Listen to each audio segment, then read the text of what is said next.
Vía Pública.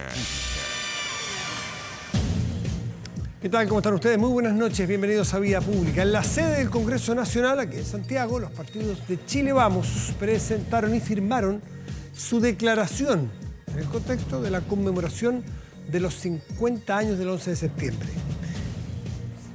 Uno debería decir, Chile tiene su declaración. Lamentablemente, a 5 días de cumplirse los 50 años del golpe, tenemos declaraciones paralelas. Tenemos la que propone el gobierno y tenemos la que proponen los 3 partidos de la oposición. Eso es un síntoma, y es una evidencia más que un síntoma, de que no ha podido hasta ahora realizarse, producir un acuerdo para tener un texto común de qué significa, aunque sea mínimo, qué significa, cómo se mira, qué críticas se hacen a lo que sucedió y sobre todo cómo se mira hacia adelante, cuáles son los compromisos hacia adelante. Pero bueno, lo último que se pierde es la esperanza. Puede haber quizás algo de eso. Se trata en todo caso, el de la oposición, de un documento en que se llama respetar las diferencias sin imponer verdades únicas, dice la oposición, textual, respecto a lo que ocurrió el 11 de septiembre de 1973. En ese texto de la oposición se habla del quiebre, nunca se menciona el golpe de Estado o el golpe militar, ni la dictadura. Bueno, alguien dirá, pero son palabras, es la semántica. Bueno, que en esa semántica es donde cuesta llegar a las diferencias, porque si se usa una palabra y no la otra, ¿qué significa? ¿Y por qué? Bueno, y ahí ha sido imposible ponerse de acuerdo.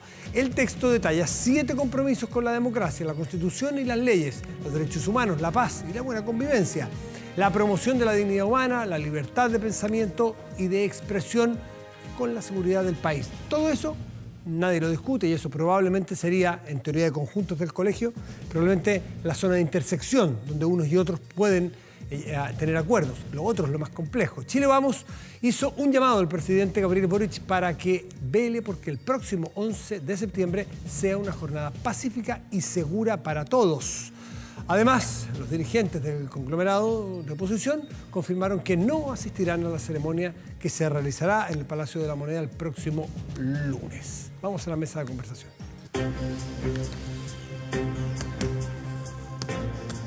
Ya está con nosotros nuestro invitado, el senador de Bópoli, Felipe Kast. Felipe, buenas noches, gracias por estar aquí. Muy buenas noches, Matías, gracias por la invitación.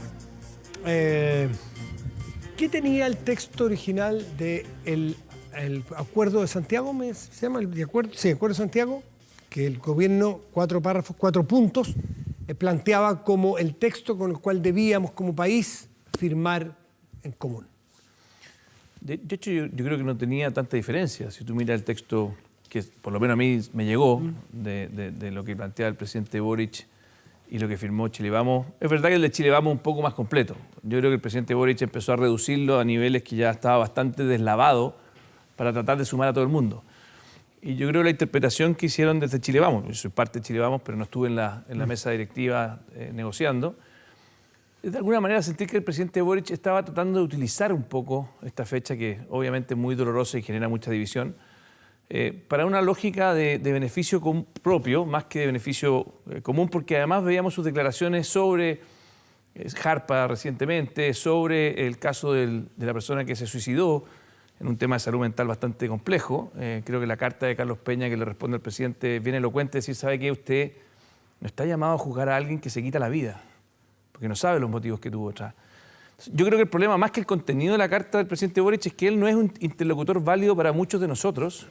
Una persona que en el pasado apoyó dictaduras como la de Nicolás Maduro en su minuto, que después se dio vuelta y hoy día afortunadamente la condena, que gobierna con el Partido Comunista y cree que el señor Tellier, que falleció, que yo merece todo mi respeto a su familia y en eso no me pierdo, pero una persona que hasta el último día viene diciendo, incluso la vocera de gobierno actual, que en Cuba hay democracia. Entonces, yo creo que más que el contenido, lo que tenemos un problema es que tenemos un presidente con 2 almas, que un día se levanta en la mañana y quiere jugar el partido del Partido Comunista y al otro día quiere jugar el partido de, no sé, el Partido Socialista o el PPD. Entonces yo creo que Chile Vamos fue sobrio, hizo una declaración que no genera división, al contrario, que se hace cargo de su historia, que es la historia obviamente de la centro-derecha, donde hay partidos como Evópoli, que tenemos algunos matices con otros partidos como la UDI o RN, pero que en el fondo mira el futuro. Yo habría esperado al presidente Boric en toda esta preparación, desde que sacó a Pato Fernández, que creo que le hizo el juego al Partido Comunista, y sacó a una persona que estaba tratando, Patricio Fernández, de armar algo más unitario, lo sacan porque no es del gusto de los extremistas de izquierda, y perdió una oportunidad, y creo que tenemos un año donde, lo conversábamos antes, hay muy buenos libros, hay muy buena reflexión, nos hemos permitido mirar esos 50 años con las luces y sombras de Allende, y creo que eso es positivo para el futuro, pero el presidente Boric creo que ha perdido una oportunidad importante. Pero si me dice, senador Kass, que el presidente, que las declaraciones no son tan distintas, sugiere que no sería tan difícil llegar a un texto común, porque no está ahí el problema, sencillamente que no lo valoran o no lo consideran un interlocutor. Entonces, ¿para qué perder el tiempo en la búsqueda? ¿Por qué no se dice antes, sé que, mire, no me invite, porque yo no voy a ir? Yo creo que es él el desesperado porque vayamos. En el fondo aquí ha pasado una cosa al revés. Yo no veo que Chile Vamos le dijo, oye, busquemos. Yo por lo menos lo que vi en los senadores decir, ¿saben qué? Para nosotros el presidente Boric, en esta materia, como se ha comportado desde los indultos, desde lo que hizo, sabemos, en el extranjero, antes cuando era diputado, sus votaciones. Entonces yo creo que es una persona que no ha convocado, que no ha tenido la sobriedad, y por algo probablemente hoy día leí, no sé si será cierto, que Lagos no iba a ir. No, el presidente Lagos está enfermo. Que el presidente Piñera no había decidido no ir. O sea, es una persona que no ha logrado convocar, creo yo, a muchos, porque tiene una agenda que es poco consistente. Ya, entonces, si estuviéramos, en vez de a 6, casi 7 de septiembre, estuviéramos a 7 de agosto o de julio, que no es real, yo le preguntaría, ¿ustedes van a ir, quedan 2 meses para el 11 de septiembre, ¿ustedes van a firmar un documento? Usted me diría, vamos a tratarlo, decir, no intentemos. No tenemos nada que firmar en conjunto con esas personas, porque eso es lo que yo leo o subleo de sus palabras. No va a haber ni un documento en conjunto. No hagamos esfuerzos en vano, porque no lo va a haber. Eso no, yo no digo que no pueda haber. Si lo que pasa es que esto no es un show comunicacional. O tú trabajas un texto con tiempo, con académicos, con especialistas, y lo haces genuino, pero no sacando a Patricio Fernández entre medio, no criticando a Harpa entre medio, no criticando a una persona que se suicida. O sea, es poco serio. Si aquí, a diferencia de lo que hizo Lagos en su minuto cuando le tocó celebrar los 30 años, que hizo una cosa con altura, logró marcar un antes y un después, hizo una reforma también importante en la Constitución, aquí el presidente Boric creo que ha sido más infantil. Entonces, en un tema tan delicado como este, nadie está obligado, nosotros como coalición, ¿por qué vamos a estar obligados a prestarnos al show de él? No corresponde. No sé, usted calificará de show. Mi pregunta, insisto. Yo lo califico así porque cuando uno ve inconsistencia, Matías, en su comportamiento, en un tema tan sensible como este, y más encima de sus convicciones democráticas, te insisto, él hasta hace 4 años atrás decía que en Venezuela había una democracia, lo mismo en Cuba. Cuando murió Fidel Castro, él le mandó un elogio increíble. Acaba de fallecer el expresidente del Partido Comunista. Si hablamos de ese tema, sí hablamos. Pero tenemos derecho, perdón. No, si tienen todo el derecho a pedir consistencia, porque efectivamente en Chile se violaron los derechos humanos. La declaración de Chile Vamos en esta materia es perfecta desde el punto de vista de su convicción con la democracia, de reconocer que más encima nunca más hacia futuro. Y yo habría esperado al presidente Boric que dijera, oigan, tenemos un país maravilloso. ¿Por qué no pensamos en Chile en los próximos 30 años? Pero solo para limpiar, hablemos de eso, pero para limpiar lo último. No hay posibilidad porque usted dice que no van a suscribir o no tienen por qué suscribir un documento en conjunto por lo que ya ha pasado. Eso no lo podemos borrar. Por lo tanto, no es que, mire, tengamos esperanza, mañana puede que logremos, o pasado mañana, o el fin de semana, va a haber un texto común. Y Chile va a mostrarle al mundo, como Uruguay, que se juntaron todos los expresidentes en la conmemoración de sus 50 años, Lacalle, su padre que fue presidente, estuvo Pepe Mujica, de distintos colores. Y Uruguay le dijo al mundo, algo hemos avanzado, algo hemos aprendido. ¿Chile va a poder mostrar algo común? Yo creo que desgraciadamente el presidente desaprovechó esa oportunidad. ¿Solo el presidente? ¿Hay alguna autocrítica? ¿Algo ha hecho la oposición? Yo creo que la oposición ha sido tremendamente constructiva. O sea, piensa tú, ¿cuántas veces el presidente Boric, cuando era diputado, trató incluso de destituir al presidente Piñera? Le dijo que lo iba a perseguir y hoy día le sube un avión. ¿Cuántas veces nosotros hemos tratado de destituir al presidente Boric? ¿Cuántas veces hemos hecho acusaciones constitucionales para sacar a sus ministros? No lo hemos sacado. Hemos sido mucho más republicanos y más democráticos que ellos. Entonces, yo te digo una cosa, que el contenido de la declaración se parezcan, por supuesto que sí. Y creo que Chile tiene que estar contento y tranquilo de que ojalá lo que ellos dicen sea cierto y lo que nosotros, en más de 30 años, nadie puede decir que la derecha en los últimos 30 años, y particularmente Bópoli, no hemos tenido convicciones democráticas. O sea, hemos demostrado con hechos, no solamente con palabras, con todas nuestras votaciones a favor de los derechos humanos, pidiendo efectivamente en muchos casos, reparaciones a aquellos que fueron violados en sus derechos humanos en el Congreso. Entonces, esto no es simplemente palabras al viento. Para mí fue una dictadura. Para mí se violaron los derechos humanos de forma sistemática. Y el que no lo reconozca, la centro-derecha, está equivocado. ¿Para usted la historia, ¿para usted es justificable el golpe de Estado? El golpe de Estado, desgraciadamente, en esa época generó un quiebre democrático. Y lo generó tanto Allende como quienes vinieron después. Y es cosa de escuchar a Patricio Elwin en esa época, es cosa de escuchar a Eduardo Frei. Por lo tanto, nunca un quiebre de la democracia es algo que uno diga es justificable. Lo que sí, los que generaron ese quiebre de la democracia tienen que también pedir perdón. Y yo no he visto al Partido Comunista, incluso a otros que lo acompañaron, diciendo, ¿saben qué? O al Partido Socialista. Hay que acordarse que el Partido Socialista, que hoy día está bastante más democrático, bastante más moderado, en la época de Allende el Partido Socialista fue extremadamente duro. Hay que acordarse que Allende tenía dos almas en su gobierno. Algunos, en los cuales estaba él, que era más democrático, y otros que realmente creían que Allende era un ingenuo y que creían que la ruta de Fidel Castro era la ruta que había que seguir. ¿Se esbozan las palabras o en los textos de Chile Vamos el que tiene siempre que bregar o siempre que lograr, buscar, esforzarse por la vía democrática, la resolución de los conflictos? ¿Ese es un golpe por ningún motivo? Pero si es cosa que mira lo que pasó después del... Yo le pregunto si el golpe es justificable y usted me dice... Todos son responsables, esto no partió ese día, que el gobierno del presidente Allende hizo otra cosa. Escúchame, si lo que dice lo de Chile Vamos es bien importante, porque hace muy poco atrás tuvimos gente que creía que la vía violenta era la forma de hacer los cambios en Chile. Hace 2 años atrás. ¿Y qué es lo que pasó después del 18 de octubre con el acuerdo del 15 de noviembre? ¿Qué hicimos nosotros? Yo era senador, fui parte de ese acuerdo, estuve hasta las 2 de la mañana firmando ese acuerdo. Con el presidente Boric, con Gonzalo Blumel, con el presidente Piñera. ¿Cuál fue la salida que tomó la centro-derecha frente a un momento donde la violencia estaba desbordada? No fue sacar a los militares a la calle. ¿Y no fue generosa entonces la oposición y que no les falte generosidad a ustedes ahora y ponerle otra mejilla? Si sienten que el presidente Boric ha sido... No comparemos, perdón. Pero generosa tratando de destituir al presidente Boric, al presidente Piñera. En llegar al acuerdo del 15 de noviembre en la madrugada, a eso me refiero. Pero perdón, yo creo que no fuimos generosos con nosotros. Era lo mínimo que podíamos hacer, perdón, Matías.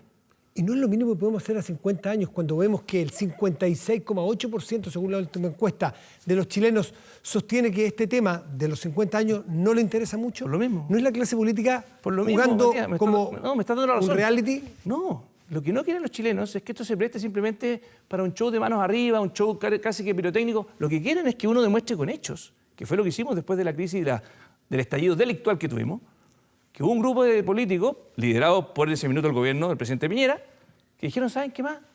Hay algunos que quieren que saquemos a los militares.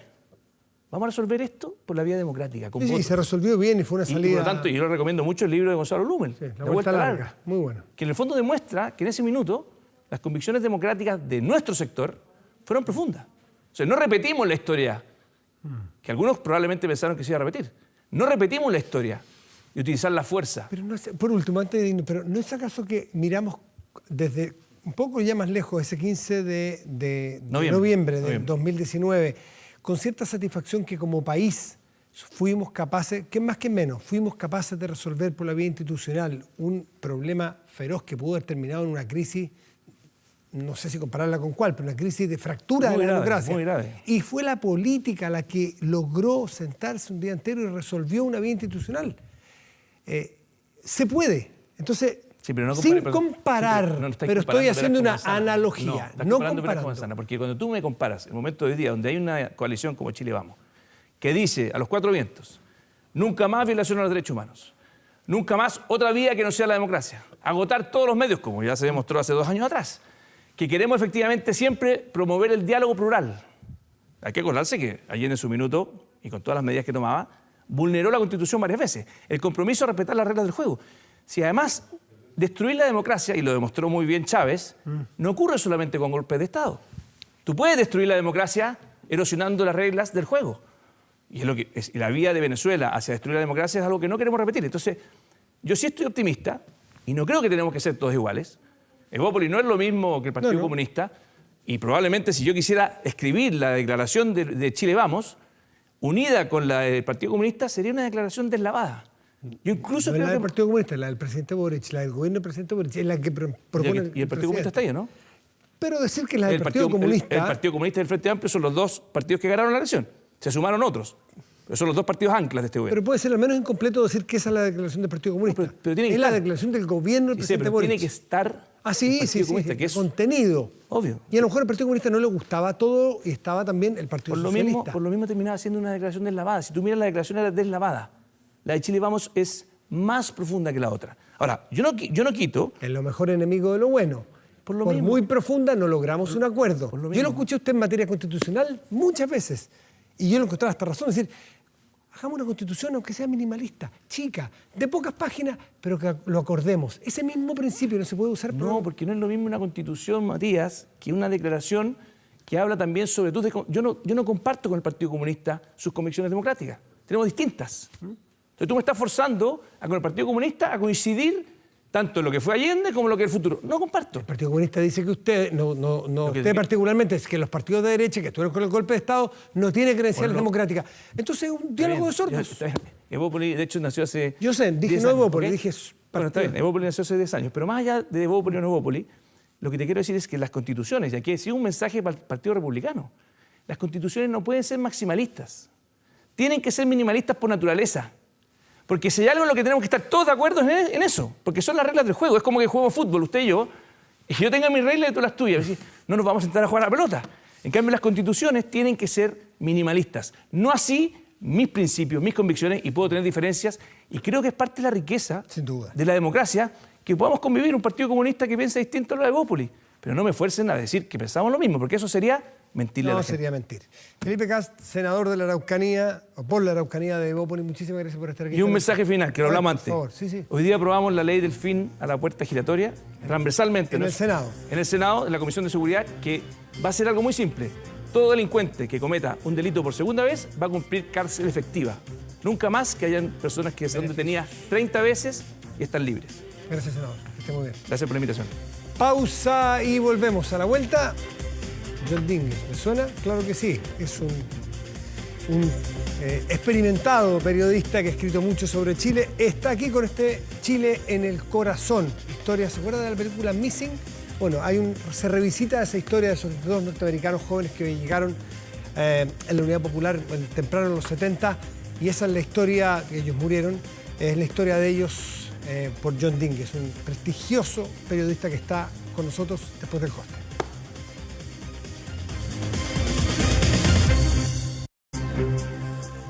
Aumenta la delincuencia, no graves robos. Evítelos con Tepillé, la empresa líder en seguridad preventiva con monitoreo de cámaras de seguridad y audio disuasivo en tiempo real. Tepillé protege 24/7 su empresa y también su hogar. No sea usted la próxima víctima y contrátelos en tepillé.cl. Decíamos antes de irnos al corte que una de las cosas buenas que nos dejan estos 50 años, esta conmemoración de 50 años, es la producción de libros, de documentos investigativos, de historias, de testimonios, de memorias, que tocan distintos ámbitos de lo que ocurrió en esa época, no solo ese año ni ese día, sino... Y bueno, y hemos tenido que estar leyendo con mucha rapidez lo que alcancemos a leer de los libros, nunca completos, porque sería mentir, pero me llegó a las manos este maravilloso libro que alcancé a leer 60, 70 páginas hoy, no completo, se lo dije a su autor, John Dínguez. Está con nosotros. John, muchas gracias por estar aquí. Muy buenas noches. Bueno, buenas noches. Gracias por invitarme. Así es que yo con lo que leí de tu historia vamos a tratar de seguir un poco sin hacer spoiler a nadie porque lo quiera comprar. Ya el título es muy sugerente, Chile en el corazón. Tiene mucho que ver con la poesía política de Pablo Neruda, con España en el corazón, la que escribió en los inicios de la Guerra Civil el 36. Y el mismo Neruda en un momento dice, ¿dónde quedó mi poesía romántica o los lagos del sur de Chile? Porque ahora hablo de poesía política. Bueno, así se llamaba esa poesía o ese libro, con España en el corazón. John llegó muy joven a Chile con un grupo de norteamericanos y de otros países a vivir la experiencia de la revolución en Chile. Y vino y se quedó con Chile en el corazón. De eso es un poco ese libro, ¿no? Sí. Cuéntanos, antes de la historia puntual de los dos protagonistas, ¿cómo fue, por qué te viniste tú? ¿Qué debe ser la historia similar o lo que le pasó a tus dos? Bueno, Chile en ese momento era el gobierno de Allende.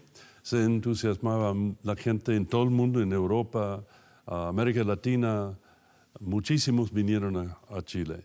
de Estados Unidos, gente del movimiento izquierdista de antiguerra, antiguerra en Vietnam. Eso es importante. Ustedes, jóvenes, muy jóvenes en esa época, estaban con toda la fuerza de oponerse a la guerra de Vietnam. Estamos en contra de la guerra en Vietnam, pero yo era periodista, entonces, digamos, actuando como periodista, no como político, pero con ideas políticas también.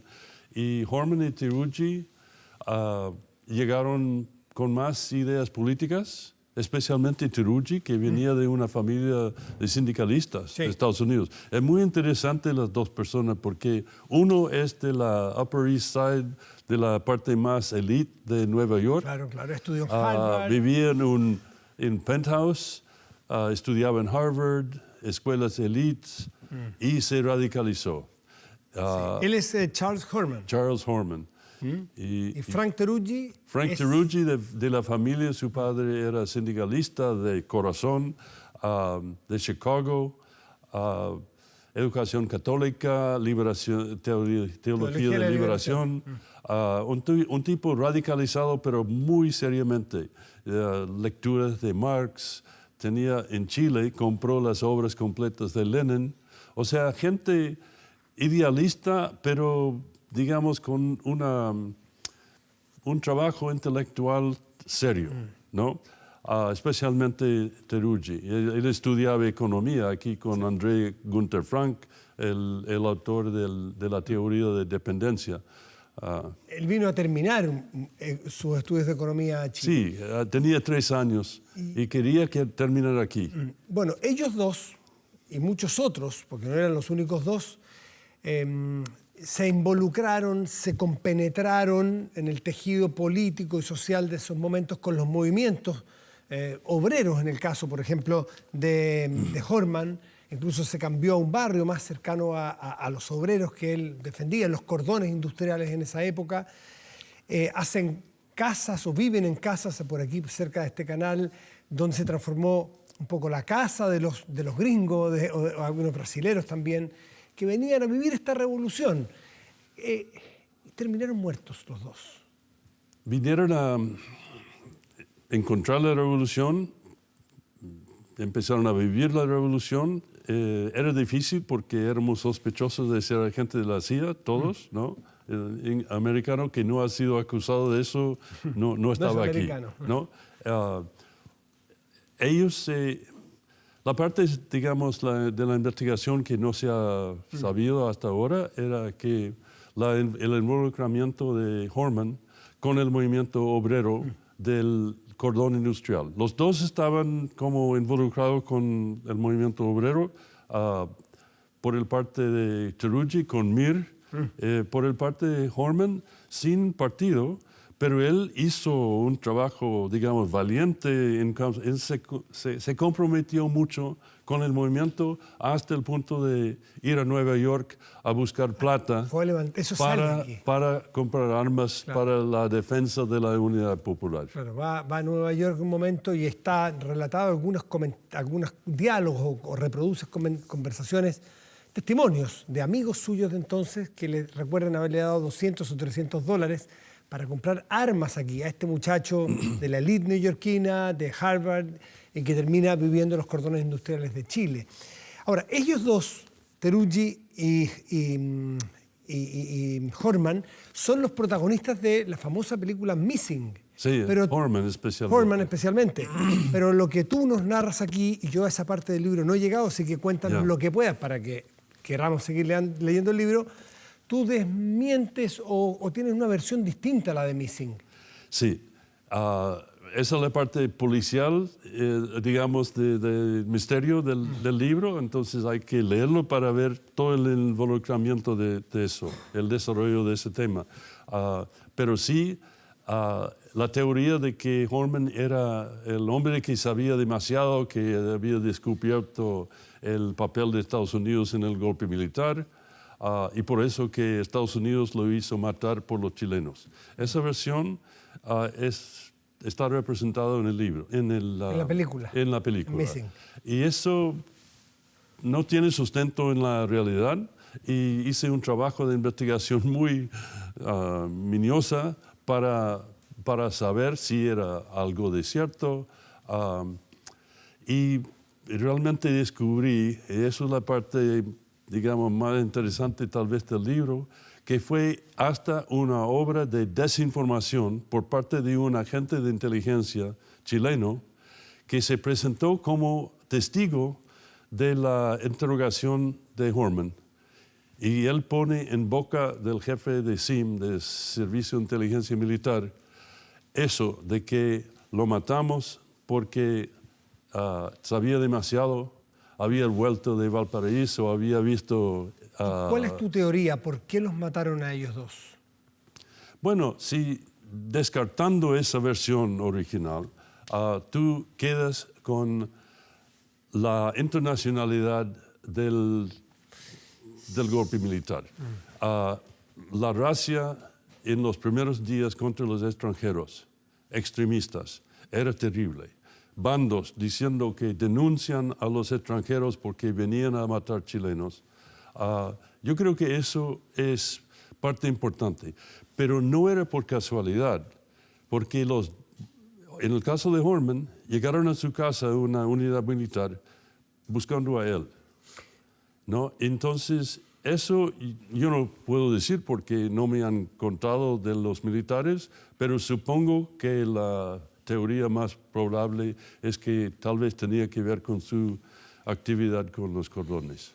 Sí, pero uno se imagina ese momento y sobre todo con los documentos que se han desclasificado norteamericanos de inteligencia, no era un buen negocio, entre comillas, para la dictadura recién llegada, enemistarse con Estados Unidos, con Washington, y matar a dos ciudadanos norteamericanos podría ser complejo. Los puedes expulsar, los puedes apresar, pero matarlos, entonces, por eso quizás a muchos no les calza. Bueno, piensa en el caso Letelier también, que es al revés. Tema de otro libro mío, matar a un chileno en Washington, imagina, pero Pinochet dio la orden de hacerlo.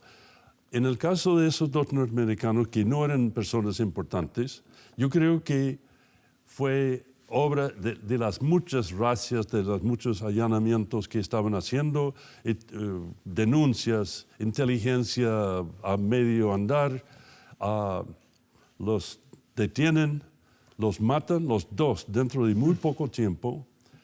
Y yo creo que después, reportando a sus superiores, se dieron cuenta que, o sea, sabían que eran norteamericanos, pero que eran de un nivel de menor. Ya. Entonces, cuando se dieron cuenta que habían matado dos norteamericanos, eso causó un problema muy grande para la embajada, el sustento más importante de la Junta en ese momento. Y en Estados Unidos, en la embajada, en vez de insistir en investigar y adjudicar los responsables, participó en el encubrimiento con los chilenos. La embajada norteamericana. Sí. Entonces, Chile, o sea, Estados Unidos... ¿A tu juicio tu país tuvo una actuación...? No tuvo ninguna actuación en matarlos, pero sí en el encubrimiento. En el encubrimiento.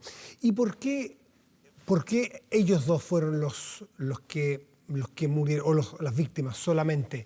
¿Pudieron haber sido más? ¿O tú has llegado a la conclusión de que ellos dos estaban siendo buscados específicamente? Sí, tú miras en el momento, 7,000 personas en el Estadio Nacional en las primeras 2 semanas.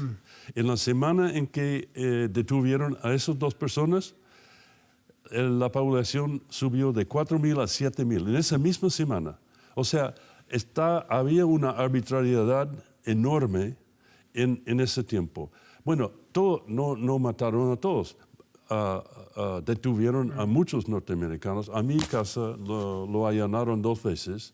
O sea, eso era una experiencia normal en ese momento. Que mataron 2 de los 30 norteamericanos, digamos, no me sorprende que habían 2 casos en que gente murieron. ¿A ti te detuvieron? ¿A ti te detuvieron? Me allanaron la casa, sí, me detuvieron 4 veces, pero yo estaba en Chile 6 años, ¿no? Durante la dictadura. Pero 2 allanamientos en los mismos días del golpe, muy parecido a lo que pasó a Tirugi, un bus verde de carabineros con, ¿cómo se llama?, edos de paja Sí, sí. como protección, etc. Exactamente la misma cosa. Pero a ti no te llevaron. No me llevaron, no.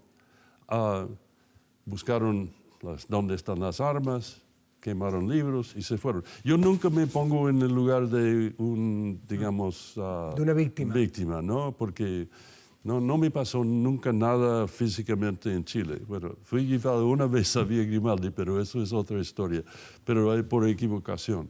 O sea, mis experiencias han sido, digamos, interesantes, pero no como víctimas. O sea, mi trabajo es investigar la situación de otras personas. John Dínguez, luego la familia de estos dos compatriotas tuyos que fueron asesinados acá, ¿le pidieron cuentas al gobierno norteamericano por este encubrimiento, según tú?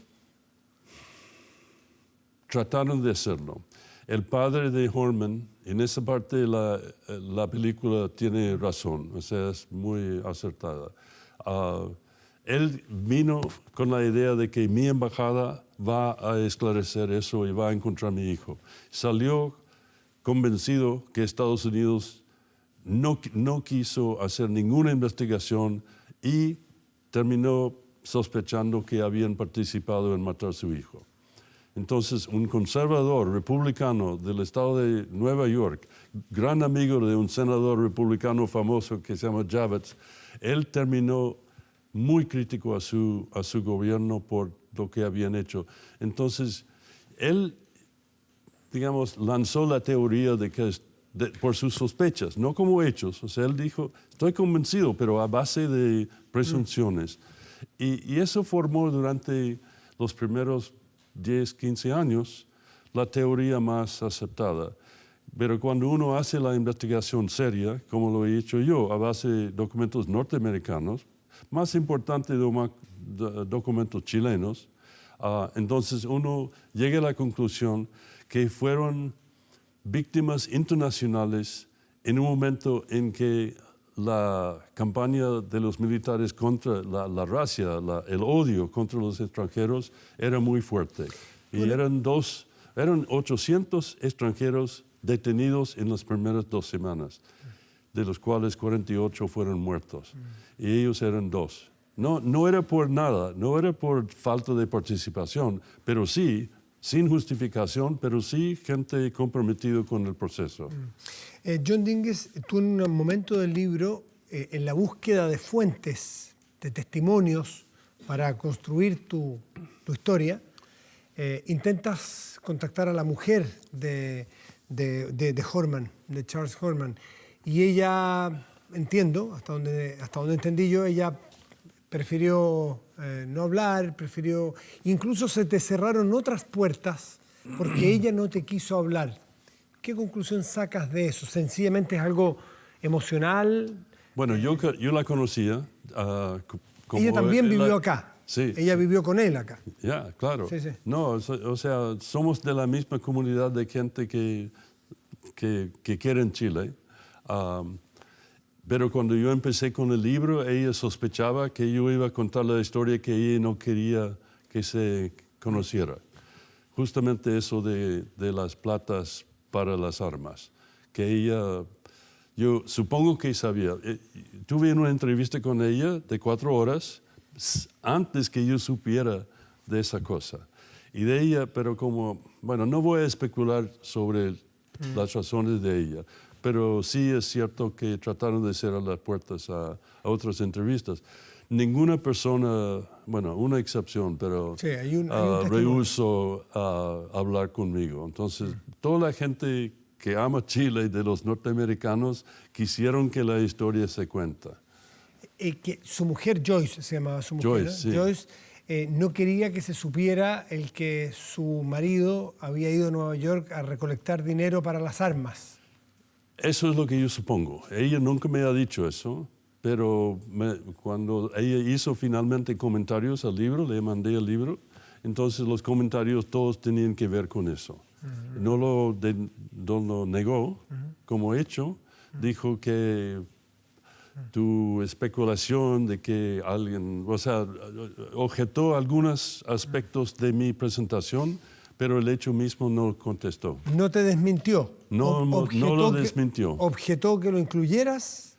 Objetó que, por ejemplo, yo digo que él trajo el dinero, que yo calculo que era más de $1,000, y que en los 10 días en que estaba en Chile, hay que considerar que él iba a entregar ese dinero a su gente. ¿Quiénes eran? No sabemos quiénes eran, pero algo que... Porque él dijo que era para los cordones industriales. Y él vivía en el cordón Vicuña-Maquena, corto tiempo, ¿no? Entonces, yo tengo que decir, hay un escenario posible que si la persona que recibió la plata, 2 o 3 días después cae el golpe y el tipo lo detienen, ¿de dónde es esa plata? Y él suelta el nombre de Horman. Eso es una posibilidad. Yo no puedo asegurar que eso es cierto. Bueno, ella dijo que tú tienes que decir que también es posible que Estados Unidos lo mató. Y yo dije que no tengo ninguna evidencia para eso y no lo cambié. ¿Esa es la convicción de la familia o esa fue la convicción de la familia? ¿Que había participado tu gobierno en el crimen de...? Exacto, sí.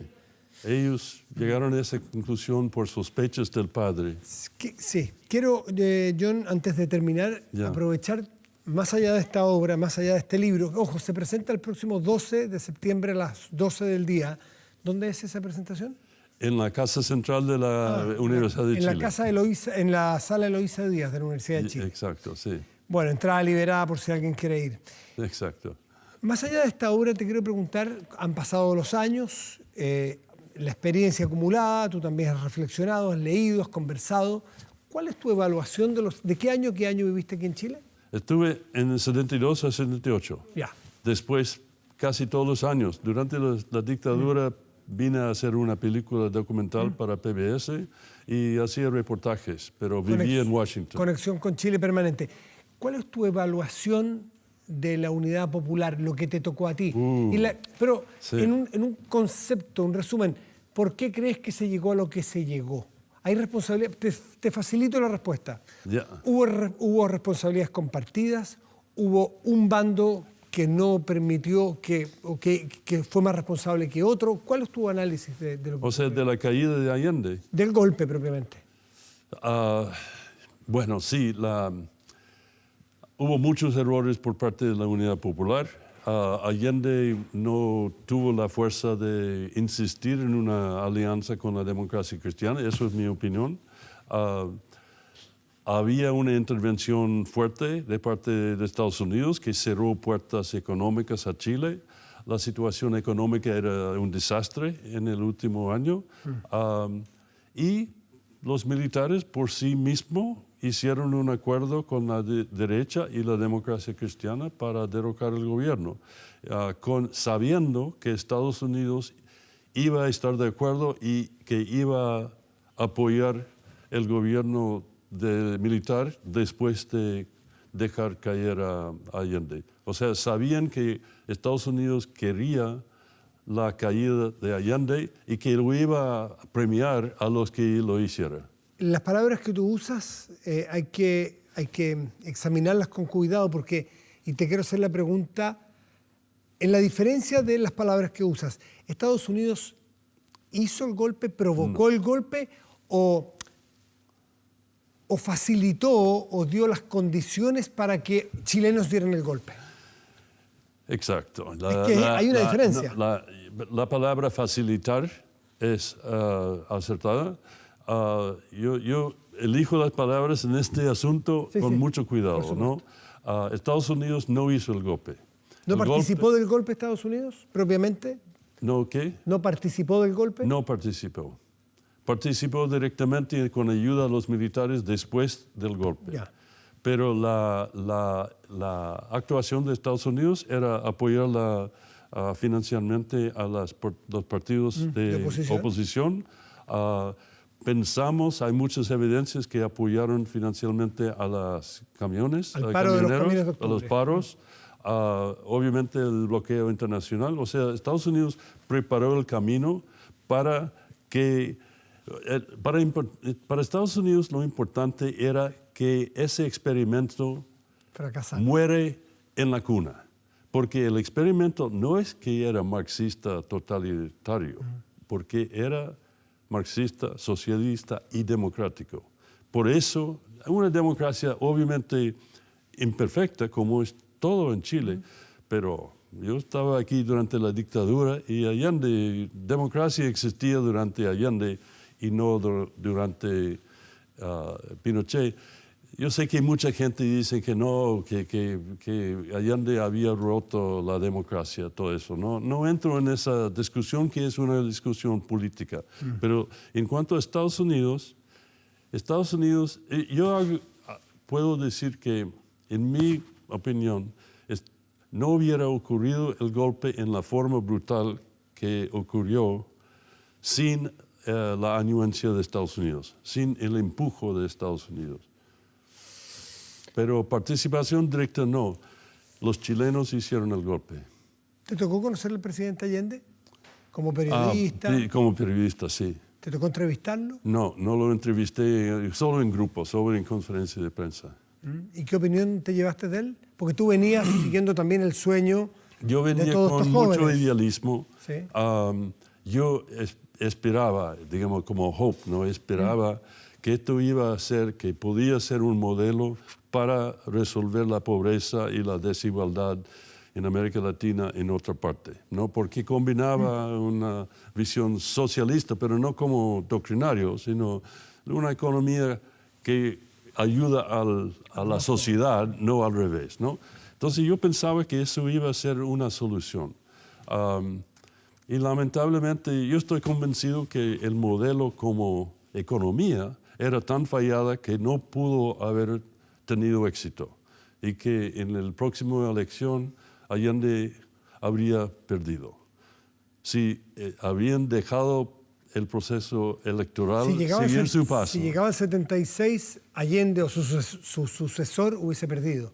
Yo ¿Tú creo crees? que hubiese perdido y tal vez habríamos tenido Gabriel Valdés como presidente. ¿Te desengañaste del modelo de Total, la Unidad Popular? En el sentido, sí, todo, bueno, lo que me desilusionó era el golpe, el gran fallo, el gran fracaso del modelo. Obviamente la desilusión era que por la esperanza que teníamos que fue destruido, ¿no? Nunca tenía como sentimiento en el momento contra Allende, aunque retrospectivamente me di cuenta que las divisiones internas, lo que estaba haciendo el Partido Socialista, el MIR que estaba haciendo cosas afuera, hablando de que el pueblo en armas, todo eso, yo entiendo que mucha gente se asustaron mucho, pero derrocar un gobierno democrático, matar 3,000 personas por el temor de lo que pudiera haber pasado, eso no se justifica. Entonces, la crítica es una cosa y lo que pasó con el golpe es otra, ¿no? John Dínguez, Chile en el corazón, toda una vida ligado a nuestro país por distintas razones, ha hecho muchos trabajos aquí. Te agradecemos mucho este testimonio, esta conversación, este libro que no lo he terminado, pero está muy entretenido. Se presenta el próximo martes 12 a las 12 del día en la Casa Central de la Universidad de Chile. John, muchas gracias. Un gusto de conocerte personalmente. Ya, gracias por tenerme. Hacemos una pausa y volvemos. Espérenos.